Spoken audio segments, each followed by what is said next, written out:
Assalamualaikum warahmatullahi wabarakatuh. Waalaikumsalam warahmatullahi wabarakatuh.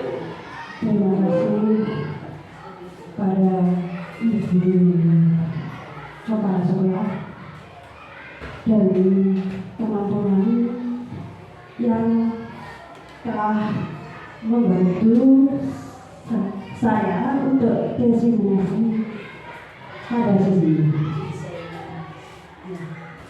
Untuk diseminasi sekarang adalah budaya positif. Saya dari UPTSD Purworejo 1, Kecamatan Matis, Kabupaten Blitar, calon guru penggerak angkatan ke-9.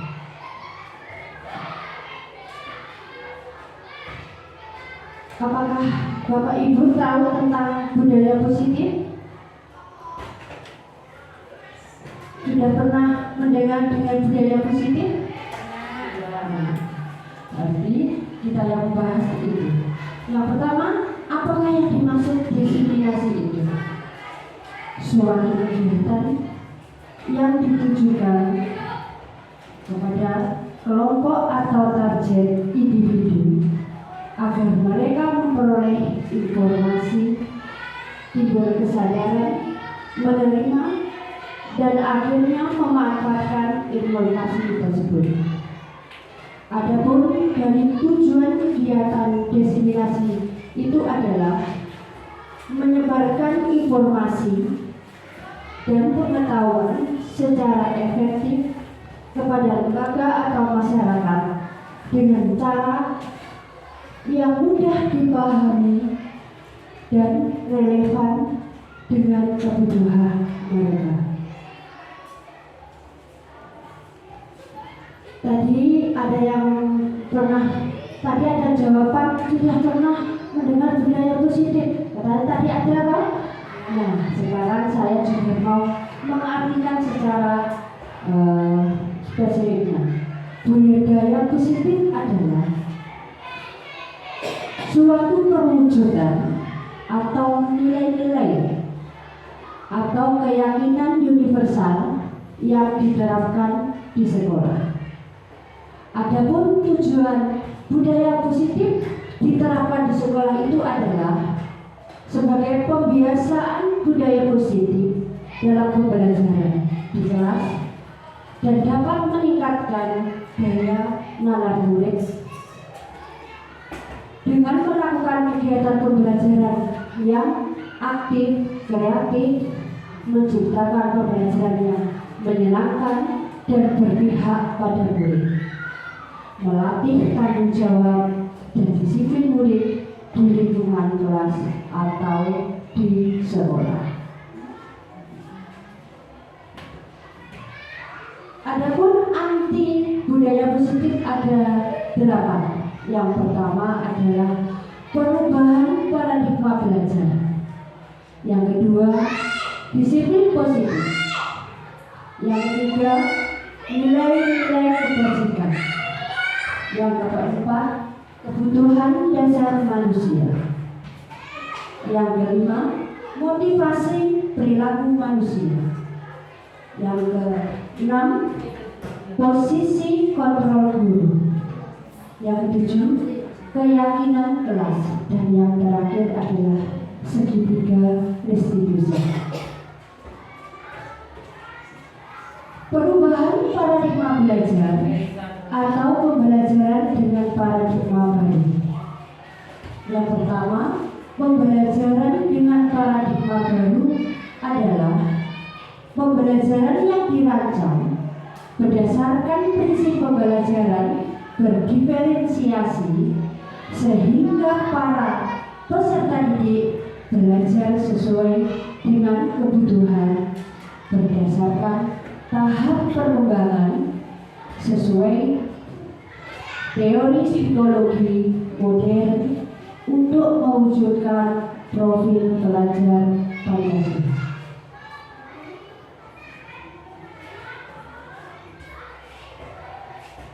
Konsepsi tentang teori kontrol. Yang pertama adalah ilusi guru mengontrol murid. Yang kedua, ilusi bahwa kritik dan membuat rasa bersalah mampu menguatkan karakter. Yang ketiga, ilusi bahwa penguatan positif efektif dan bermanfaat. Yang terakhir adalah ilusi bahwa orang dewasa berhak untuk memaksa. Adapun miskonsepsi tentang delegasi yang pertama adalah ilusi guru mengontrol murid. Pada dasarnya, kita dapat memaksa murid untuk berbuat sesuatu.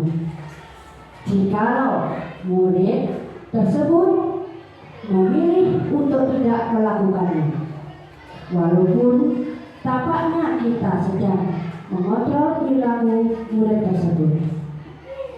Hal itu karena murid tersebut sedang mengizinkan dirinya untuk dikontrol. Saat itu, bentuk kontrol guru menjadi kebutuhan dasar yang dipilih murid tersebut. Adapun teori kontrol mengatakan bahwa semua perilaku memiliki tujuan, bahkan terhadap perilaku yang tidak disukai.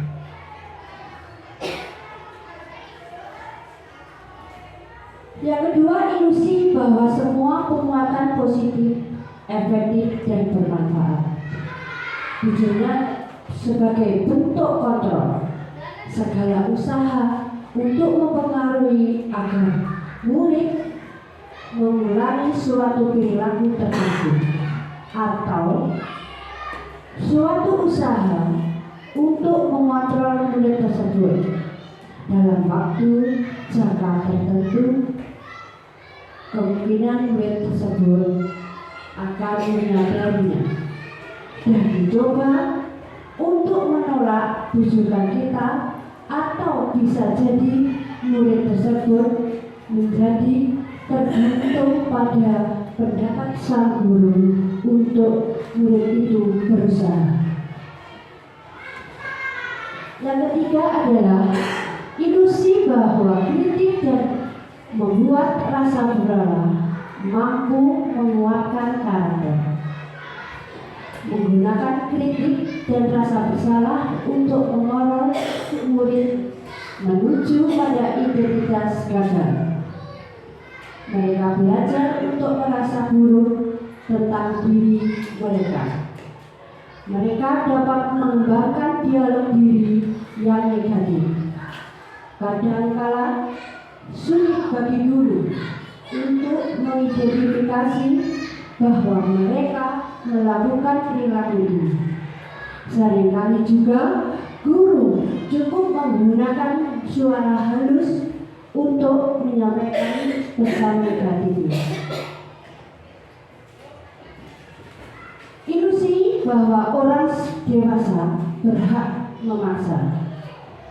Banyak orang dewasa yang percaya bahwa mereka memiliki tanggung jawab untuk membuat murid-murid berbuat hal-hal yang tertentu.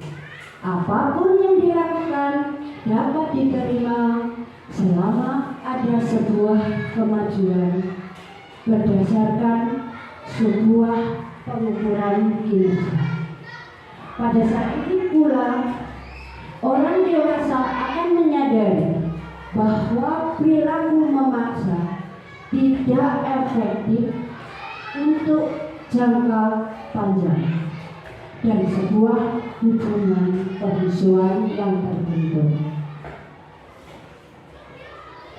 Bagaimana seseorang bisa berubah dari paradigma stimulus respon kepada pendekatan teori kontrol? Menurut Stephen R. Covey, Principle Center Leadership pada tahun 1991 mengatakan bahwa bila kita ingin membuat kemajuan perlahan, sedikit demi sedikit, ubah sikap atau perilaku Anda. Namun bila kita ingin memperbaiki cara-cara utama kita, maka kita perlu mengubah kerangka acuan kita. Ubahlah bagaimana Anda melihat dunia, bagaimana Anda berpikir tentang manusia. Ubahlah paradigma Anda, skema pemahaman dan penjelasan aspek-aspek tertentu tentang realitas.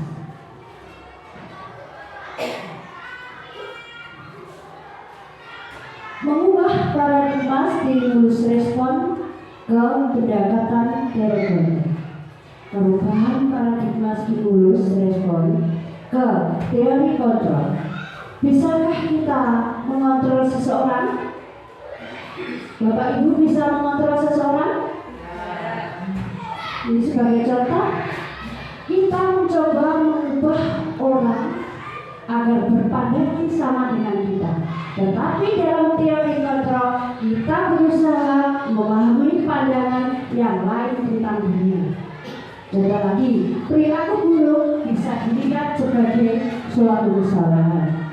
Dalam teori kontrol, semua perilaku juga memiliki suatu tujuan. Orang lain bisa mengontrol saya, hanya Anda yang bisa mengontrol Anda. Saya bisa mengontrol orang lain, tetapi saya tidak bisa mengontrol orang lain. Pemaksaan pada suatu bujukan gagal. Dalam teori kontrol, kolaborasi konsensus menciptakan pilihan-pilihan baru. Model berpikir menang atau kalah. Dalam teori kontrolnya, model berpikir menang dan menang. Disiplin positif. Disiplin positif adalah suatu pendekatan untuk menerapkan disiplin dari diri anak tanpa hukuman atau hadiah. Ataupun disiplin positif perlu diterapkan baik di lingkungan sekolah, keluarga, dan rumah. Sebagai pendidik, tujuan kita adalah menciptakan peserta didik yang memiliki disiplin diri sehingga mereka berperilaku mengacu pada nilai-nilai kebajikan universal dan motivasi intensif dalam perubahan perilaku yang lebih baik. Nilai-nilai kebajikan.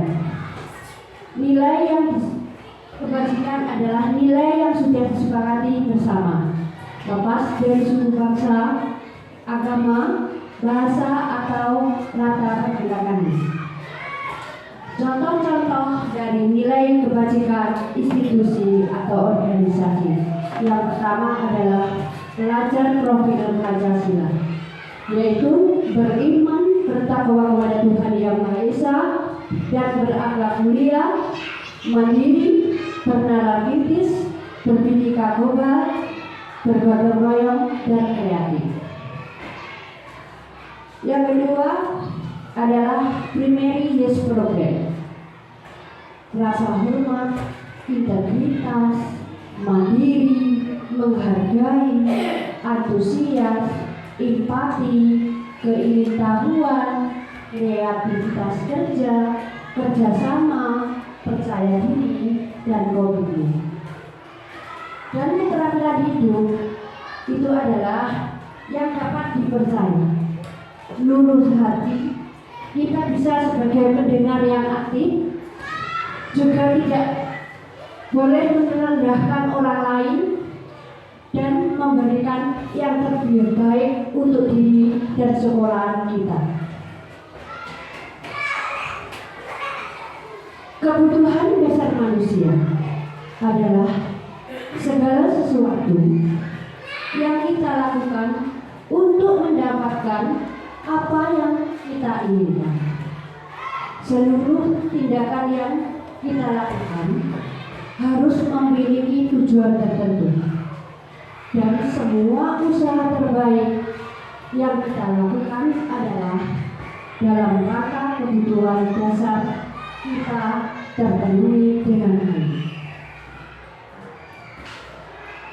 Ada 5 kebutuhan dasar manusia.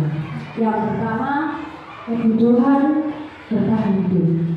Contohnya, makan, tempat untuk berlindung, beristirahat, keamanan, kesehatan. Kebutuhan kasih sayang dan rasa diterima. Kebutuhan akan hubungan dengan relasi sosial, keluarga, kerabat, sahabat, pasangan kerja, teman kerja, atau kelompok. Kebutuhan ini melibatkan suatu ketulusan dan kehangatan di dalamnya. Kebutuhan pengakuan atas kemampuan itu berkaitan dengan kekuatan menggapai sesuatu. Seseorang menjadi terlihat kompeten, berprestasi, memimpin, terampil, didengar, dan diakui. Kebutuhan akan kebebasan yang berkaitan dengan seseorang akan memilih, bergerak, mencoba hal yang baru, dan mengeksplorasikan diri.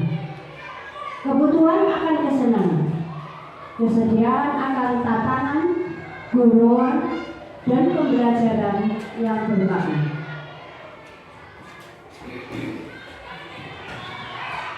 Apakah Bapak Ibu juga pernah mendengar tentang keyakinan kelas? Pernah? Pernah apa belum? Pernah. Saya ini baru mendengar keyakinan kelas itu selama saya jadi calon guru penggerak. Dulu saya itu belum pernah mendengar dengan keyakinan kelas. Ya. Mengapa keyakinan itu bukan peraturan kelas? Karena ada perbedaan antara keyakinan kelas dan peraturan kelas. Peraturan kelas adalah tata tertib adalah sejumlah peraturan yang harus ditaati dan ditaati di dalam kelas supaya proses belajar mengajar berlangsung dengan lancar. Tata tertib di kelas biasanya termuat hal-hal yang harus dilaksanakan dan yang dilarang, kelangsungan kelas yang kondusif. Nah, sekarang tentang keyakinan kelas. Keyakinan kelas jelas berbeda dengan aturan yang diterapkan sekarang ini.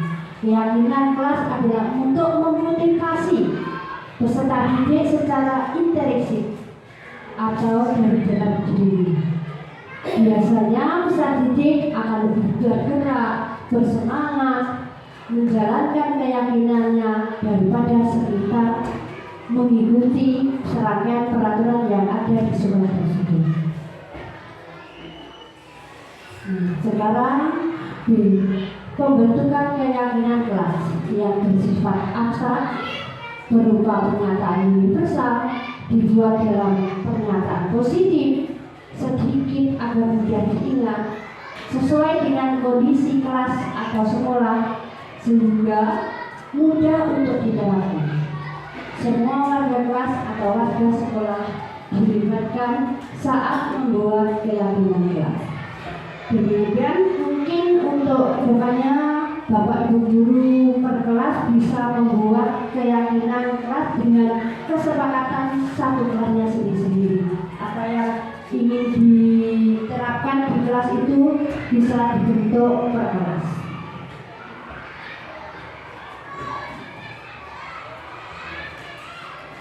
Motivasi perilaku manusia. Yang pertama, untuk menghindari ketidaknyamanan atau hubungan, untuk mendapatkan imbalan penghargaan dari orang lain.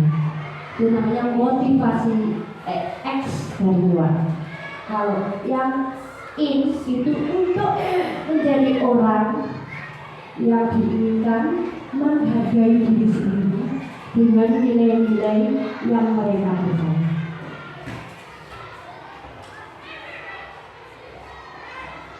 Motivasi perilaku manusia itu ada tiga. Ada hukuman, konsekuensi, dan distribusi. Yang pertama, hukuman itu tidak terencana atau tiba-tiba. Murid tidak tahu apa yang terjadi atau tidak dilibatkan dan bersifat satu arah dan berupa hukuman fisik atau psikis. Kalau konsekuensi sanksi itu sudah terencana, disepakati sesuai peraturan, murid tetap berbuat tidak nyaman, sikap guru selalu memonitoring murid.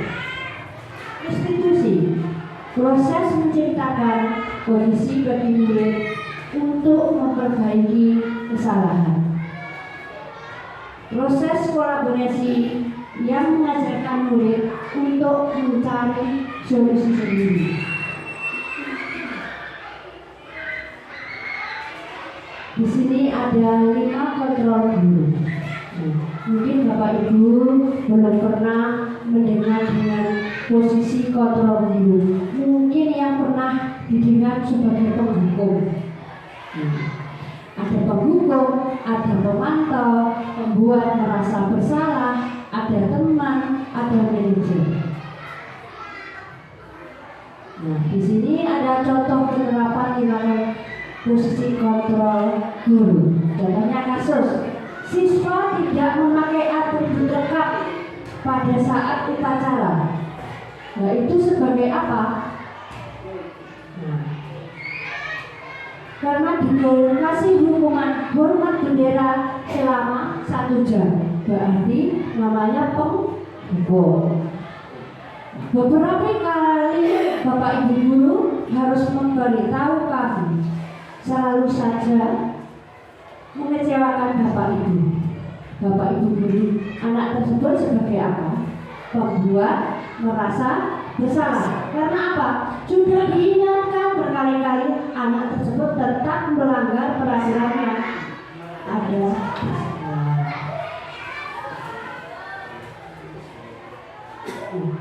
Kasus yang kedua, siswa tidak memakai atribut lengkap pada saat upacara. Ayo dong kita aturan sekolah. Tolong Bapak Ibu ya sudah tidak apa-apa. Lain kali jangan sampai berbuat seperti ini lagi. Itu sebagai apa? Sebagai teman. Sebagai pemantau. Contohnya, kamu melanggar peraturan sekolah. Kamu tahu konsekuensinya apa? Setelah upacara kamu beri atribut ke koperasi, atau jangan diulangi lagi, atau ke depan besok upacara Senin depan bisa tidak membeli. Sebagai contoh pemantau, bagi guru kita sebagai pemantau. Yang terakhir, kita sebagai manajer. Apakah kamu tahu kesalahannya? Yang kedua, kira-kira bagaimana kamu memperbaiki kesalahannya? Si anak tadi yang membuat kesalahan diberi pertanyaan, bagaimana kok anak itu berbuat kesalahan terus, mengulangi kesalahan berulang-ulang. Kita sebagai manajer bertanya diri, bagaimana untuk memperbaikinya? Jadi anak tersebut kita beritahu untuk membeli atau menelusuri kakak teman kelas yang sudah lulus untuk atributnya. Posisi kontrol, apakah ada? Contohnya seperti ini. Saya kecewa sekali dengan kamu. Sebagai posisi kontrol apa ini? Sebagai apa? Pembuat merasa bersalah. Contoh lagi, kamu tidak benar melakukan. Sebagai apa? Penghukum. menyelesaikan masalah ini. Dari tadi kan anak sudah bersalah, kita berbuat apa? Bagaimana kita sebagai manajer? Posisi kantor yang terakhir, ayolah lakukan demi Bapak Ibu guru. Itu sebagai teman, karena kita ayo kita lakukan apa yang diperintahkan guru, apa yang sudah menjadi peraturan sekolah, kita laksanakan dengan baik. Apakah kamu pernah mendapat nilai jika tidak mengerjakan tugas? Pernahkah dapat nilai kalau tidak mengerjakan tugas? Pernah. Ya, bila nilainya kan nol, kita kan tahu siswa yang mengerjakan dan tidak. Kita sebagai pemantau kita bisa menilai, oh anak ini sudah mengerjakan dengan baik atau tidak. Segitiga institusi, suatu proses cara menanamkan disiplin positif pada diri. Institusi bukan untuk menebus kesalahan, namun untuk belajar dari kesalahan. Segitiga institusi juga suatu proses menghabiskan bagi murid untuk memperbaiki kesalahan mereka sehingga mereka bisa kembali pada kelompok mereka dengan berkarakter yang lebih kuat. Dari tahapan segitiga diskusi itu adalah yang pertama, menstabilkan identitas. Berdasarkan prinsip berbuat kesalahan adalah bagian dari proses pembelajaran. Contohnya, berbuat salah itu wajar. Tidak ada manusia yang sempurna. Itu Bapak Ibu guru juga pernah melakukan kesalahan dan tidak mau mencari siapa yang salah atau Bapak Ibu guru untuk mencari solusi dari permasalahan ini. Kamu juga berhak berbuat begitu atau merasa berbuat begitu. Yang kedua, validasi tindakan yang salah. Jika kita ada menstabilkan murid, kita harus ada tindakan sebagai pemantau. Kamu pasti punya alasan mengapa kamu melakukan kesalahan tersebut. Contoh, padahal kamu itu bisa melakukan lebih dari guru dari yang ini. Kamu patut banget karena sudah melindungi sesuatu yang penting buatmu. Kamu melakukan karena kamu menghargai sesuatu yang penting bagimu. Yang ketiga adalah menanyakan keyakinan. Apakah keyakinan kelas kita? Dan nilai apa yang harus kita sepakati bersama? Dan seperti apa gambaran sebuah kelas yang ideal menurut kamu? Dan kamu ingin menjadi orang seperti apa?